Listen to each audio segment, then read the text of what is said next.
거룩하신 주님의 이름으로 여러분께 이 말씀을 드립니다. 오늘 제목에 보여드린 단어 중에 미련이란 단어로부터 좀 시작해 보겠습니다. 미련, 깨끗이 잊지 못하고 끌리는 데가 남아있는 마음을 미련이라고 그렇게 말합니다. 실패를 인정하거나 상실을 받아들일 준비가 덜 되어 있을 때 사람들은 미련을 가지게 됩니다. 실패되었습니다. 상실이 되었어요. 그런데 그걸 받아들일 준비가 안 돼서 미련을 계속 가지게 되는 거죠. 객관적인 현실과 주관적인 감정의 정리 사이에서 발생하는 것입니다. 객관적인 현실은 상실이고 실패인데, 근데 그거를 주관적 감정이 받아들이지 못하고 정리하지 못해서 미련이라는 그 감정을 계속 가지고 있다, 이런 말이죠. 오래된 노래 중에, 대중가요 중에 사랑과 우정 사이라는 노래가 있습니다. 1992년도 노래거든요. 제가 이 제목에서 오늘 설교 제목을 패러디한 건데, 피노키오라고 하는 밴드가 부른 노래입니다. 근데 여기 가사 중에 이런 가사가 있어요. 어차피 헤어짐을 아는 나에겐 우리의 만남이 짧아도 미련은 없네. 미련이 없다는 거예요. 만남이 짧아도 미련은 없다고. 근데 그 다음 가사를 보세요. 멈추고 싶던 순간들, 행복한 기억, 그 무엇과도 바꿀 수가 없던 너를. 미련이 계속 있다는 걸 여러분 느끼시죠? 노래의 마무리는 이렇습니다. 내 자신보다 이 세상 그 누구보다 널 아끼던 내가 미워지네. 끝까지 미련으로 가득 찬 노래가 이 노래다 할 수 있어요. 미련에 머물러 있으면 새롭고 발전적인 삶의 모습을 보일 수 없습니다. 미련의 감정을 가질 수는 있으나 계속 거기에 머물러 있으면 새롭고 발전적인 삶의 모습을 보일 수 없다, 이거죠. 저는 제 전공을 신약이라고 그렇게 소개합니다. 신약 성서를 전공했다.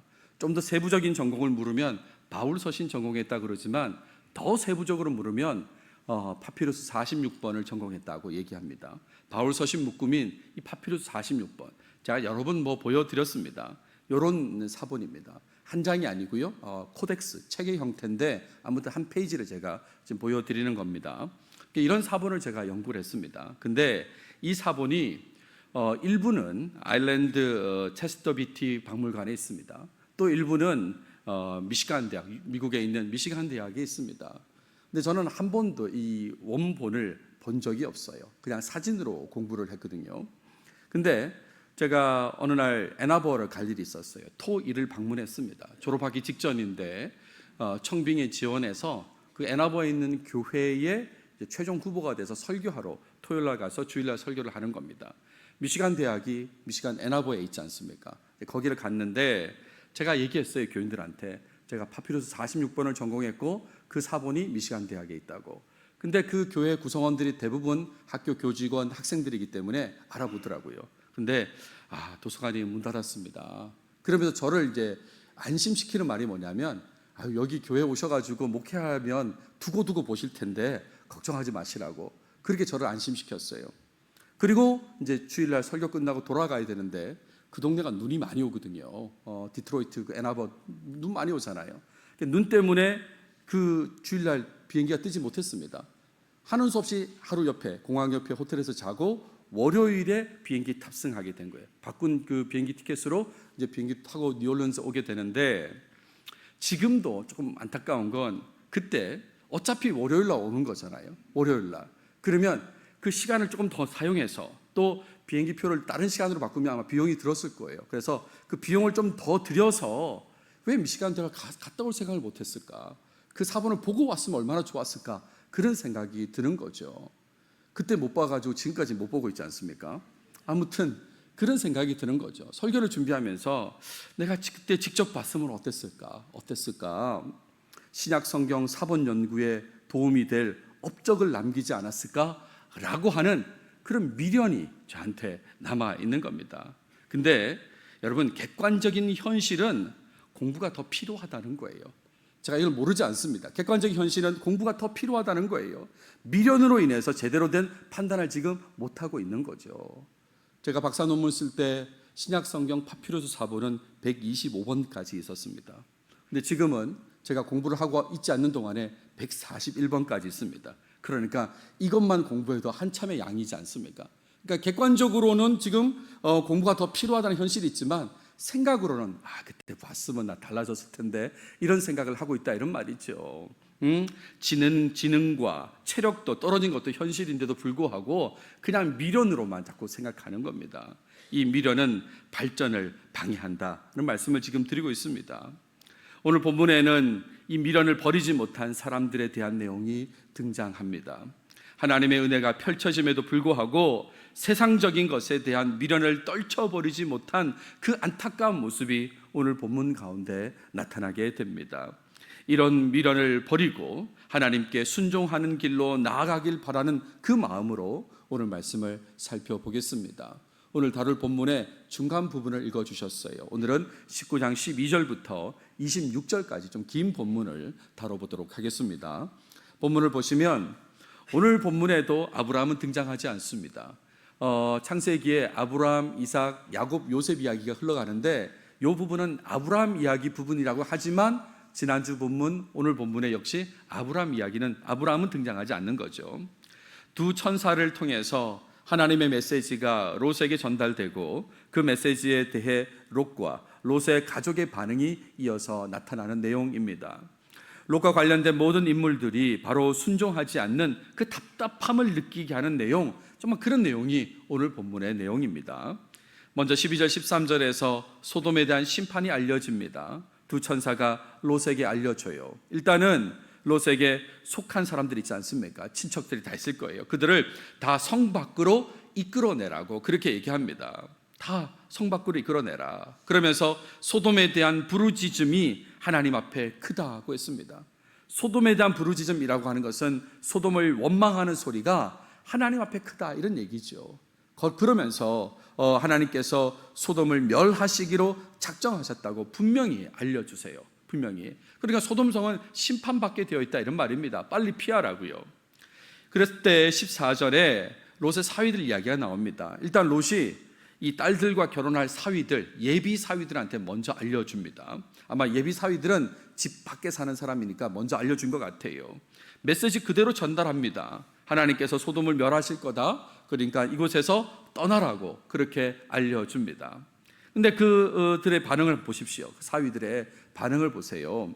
진지하게 듣지를 않습니다. 예비 장인의 말을 진지하게 듣지 않아요. 우리 성경은 뭐라고 얘기합니까? 그의 사위들은 농담으로 여겼더라. 빨리 여기에 심판받으니까 떠나라는 말을 농담으로 여겼다 이런 말입니다.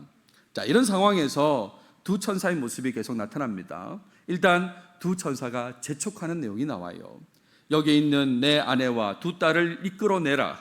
이 성의 죄악 중에 함께 멸망할까 하노라. 이제 심판이 곧 임하는데 같이 멸망할까 걱정되니까 빨리 떠나라고 재촉을 해요. 근데 롯이 어떤 입장입니까? 보세요. 그러나 롯이 지체하매 막 속이 터지죠. 답답하지 않습니까? 그래서 이 두 천사가 적극적으로 인도하는 내용이 이어져서 나옵니다. 롯의 손과 그 아내의 손과 두 딸의 손을 잡아 인도하여 성 밖에 두었다 그랬습니다. 자꾸 지체하니까 손을 잡아가지고 끌어냈다 이런 말이죠. 끌어냈다. 얼마나 놀라운 은혜입니까? 하나님의 자비, 하나님의 은혜다라고 할 수 있는 거고, 이것은 제 말이 아니라 우리 성경 본문 속에 나와 있는 내용이 있죠. 여호와께서 그에게 자비를 더하심이었더라. 하나님께서 자비로우셔서 은혜를 베푸셔가지고 그들을 억지로 지금 성 밖으로 이끌어냈다 이런 말입니다. 그러면서 두 천사가요 롯과 롯의 가족들을 성 밖으로 이끌어낸 다음에 조언까지 줍니다. 조언까지 줘요. 이런 얘기죠. 도망하여 생명을 보존하라. 돌아보거나 들에 머물지 말고 산으로 도망하여 멸망함을 면하라 그랬어요. 계속해서 돌아보지 말고 도망가라고, 산으로 도망가라 그 얘기를 했습니다. 소돔의 멸망, 소돔에 대한 심판이 매우 심각하게 나타날 거라는 것을 느끼게 만드는 그런 내용이지 않습니까? 이렇게 조언까지 해줬어요. 근데 18절부터 20절에 보면 롯의 반응이 나오는데, 하나님의 은혜라는 것, 생명을 구원하시는 큰 인자라는 것을 알고는 있어요. 하나님께서 은혜 베풀어 주셔가지고 큰 인자하심을 베풀어 주셔서 지금 우리 가족이 성 밖으로 나왔다는 것까지는 알아요. 하지만 어떻습니까? 이렇게 얘기하죠. 내 주여 그리 마옵소서. 그리 마옵소서. 이게 무슨 말입니까? 다른 길을 알려달라는 거예요. 저 산으로 도망가라고 하지 말고 다른 길을 알려달라고 지금 그 얘기를 하고 있는 것입니다. 내가 도망하여 산에까지 갈 수 없나이다. 두렵건대 재앙을 만나 죽을까 하나이다. 라고 이런 철없는 소리를 지금 롯이 하고 있다, 이런 말이에요. 계속해서 이어집니다. 도망갈 수 있다고 생각한 작은 성읍을 제안하죠. 보소서, 저 성읍은 도망하기에 가깝고 작기도 하오니 나를 그곳으로 도망하게 하소서. 이런 작은 성읍이 아니니까 내 생명이 보존되리이다 라고 했습니다. 이미 아까 성경 봉독에서 보셨지만 그 성읍은 소알이라고 하는 성읍인데, 그러니까 하나님께 순종하지 못하겠다는 말이잖아요. 산으로 가라는 말, 그 너무 머니까 싫다고 여기 가까운 작은 성읍으로 가겠다고 지금 불순종하겠다는 말을 이 천사한테 얘기하는 겁니다. 그랬을 때에 21절 22절에 두 천사의 반응이 나오는데 롯의 요청을 들어준다고 약속합니다. 계속해서 은혜를 베풀어 주시는 거예요. 그 결과 어떻습니까? 소알 성읍은 심판을 피하게 되는 거죠. 파격적인 은혜입니다. 그 말 안 듣는 불순종한 롯이 소알성에 들어감으로 인해서 오히려 소알성이 심판을 피하게 되는 그런 은혜를 입게 되는 그런 상황이다, 이런 말이죠. 그런 다음에 다시 롯을 재촉합니다. 그리로 속히 도망하라. 내가 거기 이르기까지는 내가 아무 일도 행할 수 없노라.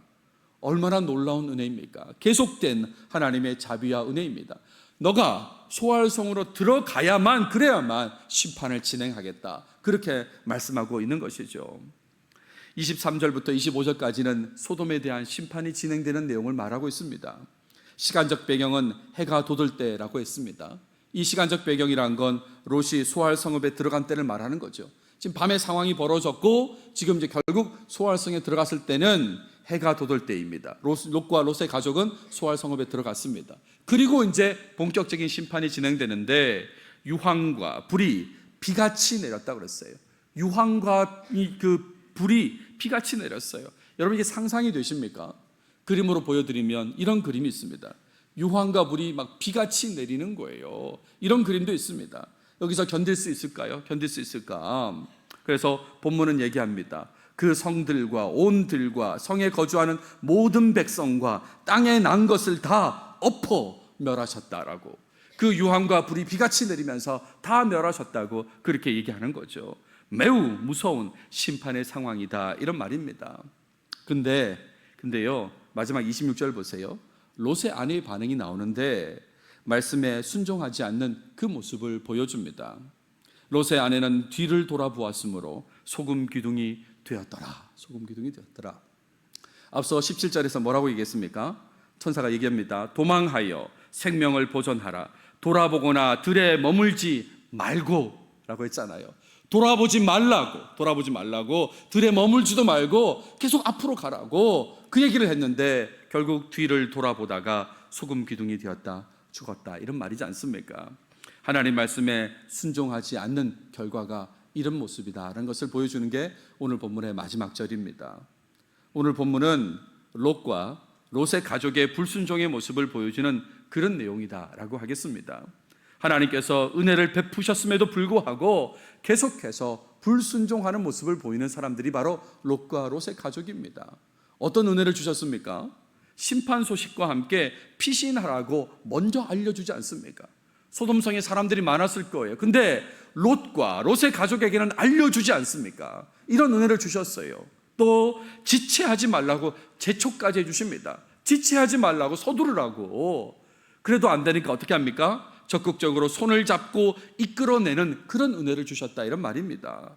돌아보지 말고 산으로 도망하라고 조언까지 해주었고요, 소알 성읍으로 가겠다는 것도 수용해 주었습니다. 산으로 가라고 그랬는데 가까운 소알 성읍에 간다 했을 때 그것까지 수용해 줬다, 이런 말이죠. 결정적인 것은 소알 성읍에 들어갔을 때에 심판이 시작되도록 그렇게 은혜를 베풀어 주셨다, 이런 말입니다.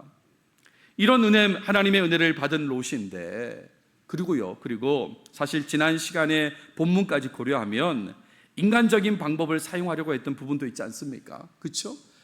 이 상황을 해결하기 위해서 하나님께 묻지도 않고 인간적인 방법을 쓰려고 했던 부분도 있는데 그것도 다 용납해 주셨거든요. 그런데 롯이 불순종했잖아요. 사실은 이런 은혜를 받았으면 롯은 하나님의 은혜에 감사하면서 처음부터 순종했어야 되는 것입니다. 여러 가지 이야기가 나올 것도 없어요. 도망하라 그러면 빨리 도망하는 그 일에 순종해야 된다, 이런 말이죠. 아내와 딸들, 예비 사위들에게도 하나님 말씀에 제대로 순종하라고 권했어야 되는 것입니다. 지체할 이유가 없다고 하나님 말씀하셨으니까 바로 순종해야 된다고 그렇게 권하는 일을 롯이 했어야 되는 거죠. 왜 롯과 롯의 가족은 하나님 말씀에 빨리 그리고 제대로 순종하지 못했을까? 왜 그랬을까요? 왜? 소돔에 대한 미련을 가지고 있었기 때문에 그렇습니다. 소돔에 대한 이 미련이 순종을 빨리 진행하지 못하게, 제대로 진행하지 못하게 했다, 이런 말입니다. 어떤 미련입니까? 소돔에 펼쳐놓은 삶의 기반들. 자, 저거 다 어떻게 놓고 가나 하는 거죠. 소돔의 풍요로움과 쾌락에 대한 어떤 미련을 버리지 못한 것입니다. 그러니까 계속해서 주저하고 있다가 이런 상황까지 오게 된 것이죠. 하나님의 말씀에 따른 객관적 현실로서의 심판이 다가오는 걸 알고 있지만 하나님 말씀하셨고 그 말씀은 현실화될 것입니다. 그게 사실입니다. 그럼에도 불구하고 심정적으로 못 쫓아가는 거예요. 미련이 남아가지고. 그러니까 계속해서 불순종했다, 이런 말이죠. 버리지 못한 세상에 대한 미련으로 인해서 불순종의 모습을 계속 보인 것입니다. 빨리 떠나지 않았습니다. 이끌려서 성 밖으로 나왔어도 소돔과 멀리 떨어지지 않으려고 자꾸 합니다. 산으로 가지 않고 조금이라도 더 가까운 곳에 있으려고 소알 성읍을 얘기하는 그 미련에 잡힌 그 모습을 보였다, 이런 말이죠. 결정적인 것은 롯의 아내이죠. 결국 돌아보지 말라고 그랬는데 뒤를 돌아보고 소금 기둥이 되지 않습니까? 안타깝게도 순종과 미련 사이에서 미련에만 치우친 그 모습을 보였습니다. 순종해야 되는데, 그런데 순종하지 못하고 자꾸 미련에 치우친 모습, 미련에 사로잡힌 모습을 보인 게 바로 롯과 롯의 가족의 모습이다, 이런 말이죠. 그래서 오늘 적용점으로 말씀드리고 싶은 것은 하나님의 말씀에 대해 주저함 없이 순종의 삶을 살아야 된다는 말씀을 드립니다. 주님 우리에게 말씀 주시면 그 말씀에 대해서 주저하지 마십시오. 주저함 없이 순종의 삶을 살아야 된다는 말씀 꼭 적용점으로 적용하시기 바랍니다. 롯과 롯의 가족처럼 세상적인 미련으로 인해서 하나님의 말씀에 불순종하는 어리석은 모습은 확실히 버리시길 바랍니다. 순종과 미련 사이에 서 있으시다면, 혹시 여러분이 지금 순종과 미련 사이에 서 있다면 확실히 순종의 길로 선택하시고 그 길로 가시면 좋겠습니다. 하나님의 말씀에 순종하는 것은 인생의 수많은 옵션 중에 하나가 아닙니다. 옵션이라는 게 뭡니까? 하면 좋고 안 해도 그만인 게 옵션이지 않습니까? 그렇잖아요. 자동차 구입할 때 이 옵션 더 추가하면 하면 좋고 안 해도 그만인 거죠. 여러분, 순종이라는 게 그런 겁니까? 신앙생활 할 때 하면 좋지만 안 해도 그만인 게 그런 게 순종인 것입니까? 그런 건 아니죠. 그렇죠? 순종은 반드시 해야 하는 것이고 우리의 살 길인 것입니다. 우리가 살 길이다, 이런 말이에요. 롯과 롯의 가족에게도 순종은 살 길이었던 거고 지금 현재를 살아가는 우리에게도 말씀에 순종하는 건 우리가 살 길인 것입니다. 롯과 그의 가족에게 베풀어 주신 지속적인 은혜처럼 우리도 그런 은혜를 받고 살아가고 있지 않습니까? 지금도 매 순간순간에 은혜를 받아서 지금 이 현장에서 여러분 예배 드리고 있지 않습니까? 다 은혜이지 않습니까? 하나님의 은혜를 떠올리면서 더욱 말씀에 순종하려고 해야 하는 것입니다. 하나님께서 계속 은혜를 베풀어 주심에도 불구하고 은혜를 계속 주시는데, 그런데 만족하지 못하고 그냥 내 것에 집착하면서 미련을 가지고 살아간다면, 계속 이것도 내 거고 저것도 내 거고 하면서 내 것에 집착하면서 미련을 가지고 살아간다면 소돔을 빨리 멀리 떠나지 못한 롯, 뒤를 돌아본 롯의 아내처럼 그렇게 살고 있다, 이런 말입니다.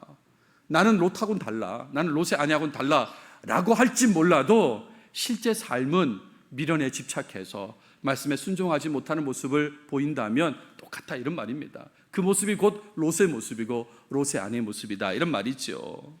신앙인으로서 우리의 삶의 지향점은 계속 말씀에 순종하는 모습이어야 됩니다. 우리가 지향할 게 무엇입니까? 계속 향해야 될 게 말씀에 순종하는 거지 않습니까? 그걸 위해서 지금 여러분 예배 드리고 있는 거 아닙니까? 그렇죠? 세상 것에 대한 미련을 버리셔야 합니다. 그래야만 그 지향점으로 잘 나아갈 수 있는 거예요. 계속 미련을 두고 살아보십시오. 그러면 순종할 수 없다, 그 길로 갈 수 없다, 이런 말입니다. 예수님께서도 이 부분에 대해서 말씀하셨습니다. 누가복음 9장을 보세요. 예수께서 이르시되 손에 쟁기를 잡고 뒤를 돌아보는 자는 하나님의 나라에 합당하지 아니하니라 하시니라.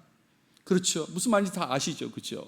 하나님 말씀에 순종하는 것에만 집중하며 살아야 된다는 거예요. 하나님 나라 확장에 기여하라고 그 말씀에 순종하라는 말씀을 하시면서 쟁기를 잡고 앞으로 가야 되는데 뒤를 돌아보는 자는 하나님 나라에 합당하지 않다고 그렇게 말씀하신 것입니다.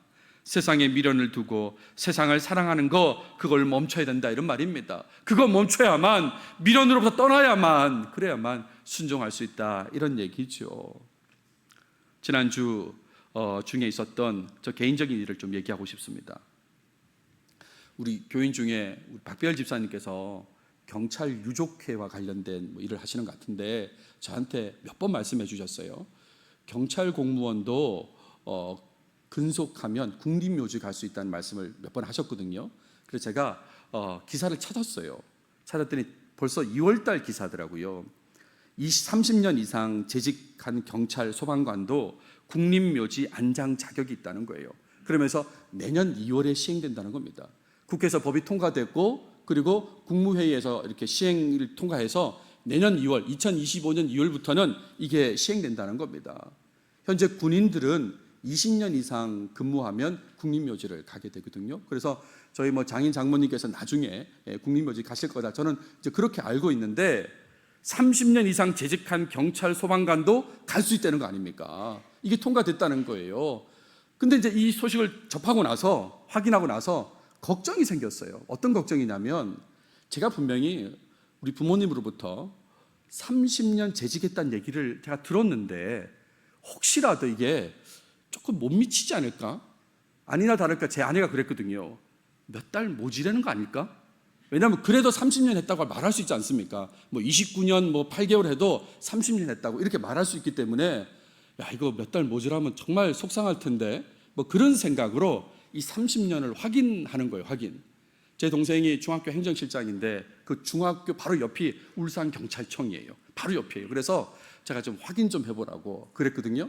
주중에 그 경력증명서가 PDF 파일로 저한테 전달되었습니다. 제가 보고 깜짝 놀랐습니다. 뭘 놀랐냐면, 보이십니까?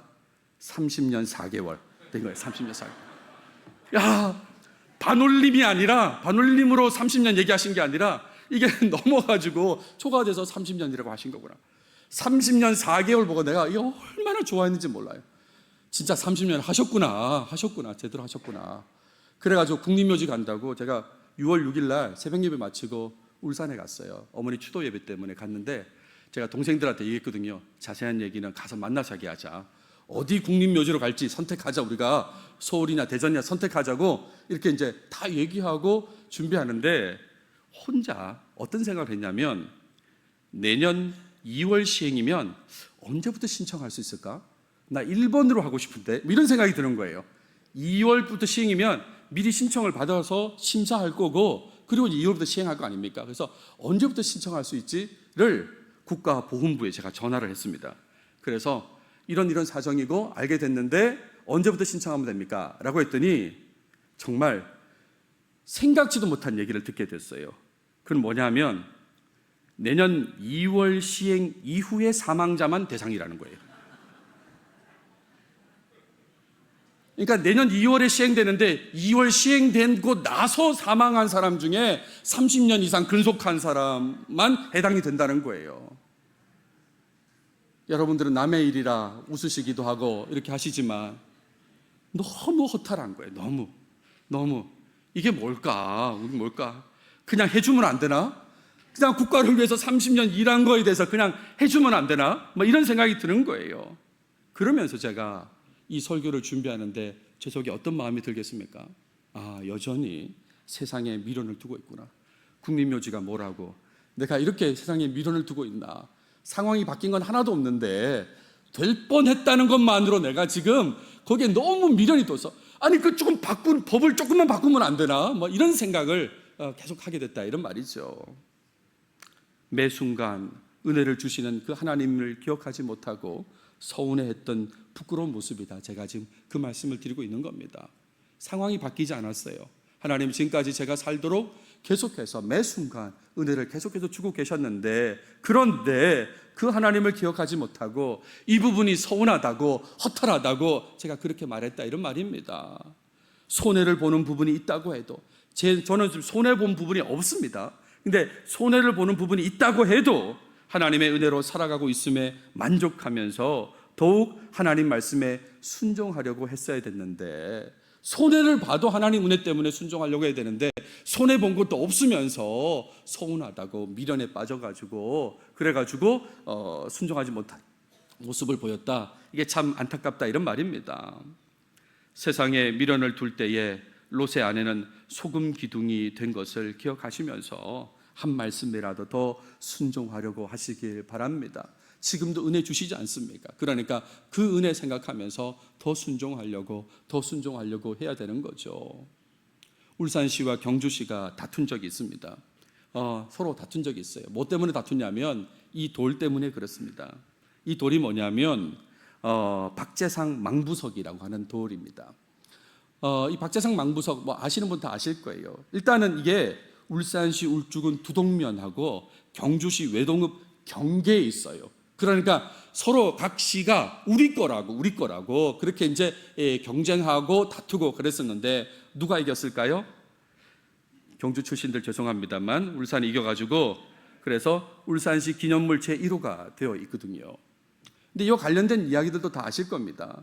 신라의 만고의 충신 박재상이지 않습니까? 눌주왕 동생 미사한을 구하려고 일본에 가게 됩니다. 내물왕의 아들, 그리고 이제 눌주왕의 동생인데 왕의 그 명령을 받고 박재상이 일본에 가게 되죠. 그리고 왕의 동생은 구합니다. 일본 왕을 속여서 구하긴 구하는데 본인은 잡혀서 죽임을 당하게 되죠. 그리고 그 남편을 기다리는 아내 김씨가 얼마나 절절하게 기다렸다가 돌이 되었다는 그 전설이지 않습니까? 전설입니다, 전설. 그런 돌이다, 이런 말이죠. 제가 이 얘기를 왜 하냐면 하나님 말씀에 순종하는 일에 충성을 다하다가 기념비가 돌이 되는 건 몰라도, 말씀에 막 순종하다가 막 정말 최선을 다하다가 돌이 되는 건 몰라도 세상에 미련을 두며 말씀에 불순종하다가 소금 기둥이 되는 사람은 여러분 가운데 아무도 없기를 바랍니다. 아무도 없기를 바라요. 내가 가진 모든 것, 삶의 모든 조건은 다 하나님께로부터 온 것 아닙니까? 여러분 스스로를 한번 생각해 보세요. 여러분이 가지고 있다고 생각하는 모든 것, 삶의 모든 조건이라고 하는 게 사실은 따지고 보면 하나님께서 다 주신 거예요. 하나님께로부터 온 거다, 이런 말입니다. 바꿔 얘기하면 원래 내 것이 아니다, 이런 말입니다. 원래 내 것이 하나도 없어요. 그러니까 미련을 둘 필요가 없는 거죠. 원래 내 것이 아닌데요. 그 소유가 많아졌다고 적어졌다고 일희일비할 필요도 없다, 이런 말입니다. 그저 매 순간 베푸시는 하나님의 은혜에만 집중하시면서 하나님의 말씀에 더욱 순종하려고 노력하시는 여러분 모두가 되시면 좋겠습니다. 하나님의 말씀에 순종하는 것, 그리고 세상의 것에 더 관심을 두고 미련을 가지는 그 모습 사이에, 순종과 미련 사이에서 항상 순종을 선택하는 삶을 사시길 바란다는 말씀을 드립니다. 저의 경우에 적용하면 파피루스 46분 보는 게 뭐라고요? 그렇죠? 그것보다는 지금 당장 하나님 말씀에 순종하는 것에 집중해야 된다, 이런 말이죠. 하나님 말씀에 순종하는 일에 여러분 누구도 주저하지 않으시길 바랍니다. 주저함 없이 그냥 순종하시길 바랍니다. 하나님의 은혜를 기억하며 말씀에 철저히 순종할 때에 하나님께서는 내 삶을 책임지실 것입니다. 더 큰 은혜를 경험하고서 또 더 충성스럽게 순종하면 또 풍성한 은혜를 주시고 이게 선순환 될 거다, 이런 말이죠. 이런 선순환 되는 삶 속에서 늘 기뻐하는 삶 살아가시는 우리 목양교회 모두가 되시길 바랍니다. 목양교회에서는 누구도 순종과 미련 사이에서 고민하는 사람 아무도 없기를 바랍니다. 하나님 말씀 주어지면 그저 주저함 없이 순종을 선택하시는 모두가 다 되시길 바랍니다. 기도하겠습니다. 하나님 감사합니다. 오늘 창세기를 통해서 롯에 대한 이야기를 보여주셨습니다. 하나님께서 말씀해 주시고 은혜를 베풀어 주셨음에도 불구하고 미련을 버리지 못한, 그래서 순종하지 못한 모습을 보인 롯에 대해서 보게 하셨는데, 이런 어리석은 모습이 우리 삶에는 절대로 나타나지 않도록 하나님 도와주시옵소서. 말씀이 주어졌을 때에 미련 없이, 주저함 없이 말씀에 꼭 순종하는 모습이 우리 모든 목양교회 교인들의 모습이 되도록 도와주시옵소서. 이 모든 말씀 예수님의 이름으로 기도드렸습니다.